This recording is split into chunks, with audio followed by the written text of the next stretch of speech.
Good morning. Dito tayo ngayon sa Caneland. Likod ng Caneland. Kami ngayon ay mangingisda. Papakita ko sa inyo. Yan. Yan. Dito kami ngayon mamimingwit.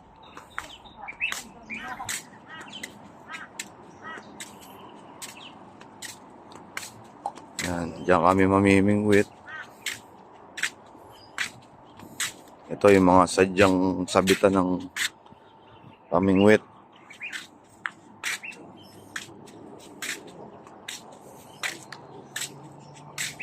Ito ang aming mga tropa na mamimingwit.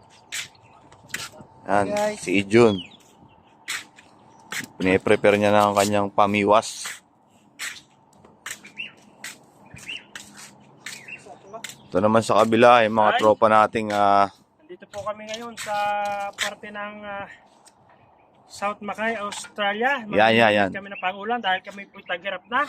Wala na po kami makain. Yan. So, Makain pero tangin ng paon manok. tangi lang po namin magagawa ay mamingwit ng mga fish. Fish po Yan. ang tawag dito, hindi isda dahil ito po ay Australia. Yep.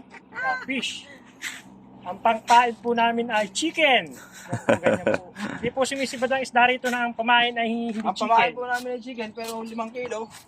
Pero hindi prito yan ha. So, yan po ay Fresh po yan, fresh. yes. Okay. Yan, kanilang pine-prepare ang kanilang mga pamiwas. Yan. Ito po ang pag-prepare. What you say is what you get. Yan po igaganyan ninyo. Manood, lock, and listen. Tap, go and listen. Ganyan. Yan, kung gusto niyo pong magpaturo sa kanila, ayan po. Ayan, ganyan. Ganyan. May expert yan. Tapos ay iikot-ikot mo pa ganyan. Yan. Nakita ko po yan sa YouTube. Talagang nag-search po yan para lang po rito. Yan. Ikot-ikot pa ganyan. Dahil pagka-ikot mo, ay ilulusot mo sa butas. Hindi lang pagpatuloy. Yan. Yan. Hindi pa pwede dyan yung taling barko. Hindi. Ang sumisibad po rito yung Pero mga... nasaan yung taga natin? Yan. Ando Ganyan. kay Idjong. Just pahinga. Good.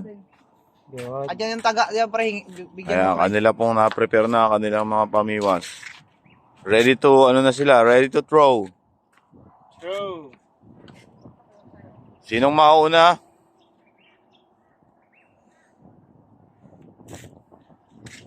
Yan, ang ganda ng view namin dito. Yan. Dahil sa holiday ngayong araw, kami ay namiwas. Yan. Yan, walang kalaban. Yung sa akin, lagyan mo muna. Nang, Walang kalaban. Kami lang ang namimiwas dito. tingin natin. Ayan na, ayan po makikita. Tingnan lang Titestingin muna na po. For the while. At, Okay. I helping my Wait lang. my friends. Wala pala to, hindi pala marunong mag-ano to. Okay. Ayos. Yan. Po. Ang akin ay hindi pamingwit, talagang yan, ito ang akin, panghagis. Ano maganda yan sa kanya, malaki na yun. Oo. Kaya nga, mahaba ka na ilong yan eh. Bibili nga dyan ko yung gamitin ko. Paano ba to? Sana may mahuli ho tayo.